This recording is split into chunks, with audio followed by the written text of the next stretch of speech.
Waalaikumsalam. Nyuwun pangapunten, Bu Kepala, kula badhe nyuwun pirsa babagan persiapan UAS.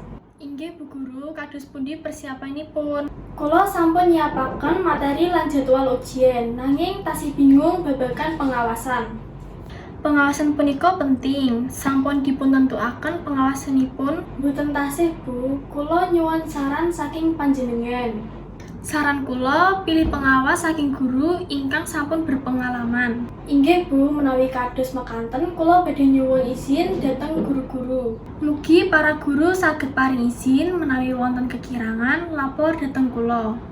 Matur nuwun sanget Bu Kepala, kula ugi nyuwun izin ginakake ruang kelas tambahan. Ruangan punika saged dipun ginakaken nanging kedah dipun atur jadwalipun supados boten bentrok. Inggih, Bu, kula badhe ngatur jadwal kanthi becik. Menawi wonten siswa ingkang boten saged rawuh saged dipun atur jadwal ujian susulan. Matur nuwun sanget, Bu, kula badhe ngatur jadwal ujian susulan punika. Mugi UAS punika saged lumampah lancar lan sukses. Amin, Bu. Mugi para siswa saged nampi asli ingkang paling sae.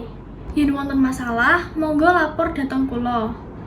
Inggih, Bu, kula badhe nglapor yen wonten ening masalah. Mugi persiapan punika saged nambah kualitas UAS. Matur nuwun sanget Bu Kepala, awit saran lan izinipun. Sami-sami Bu Guru, mugi sukses.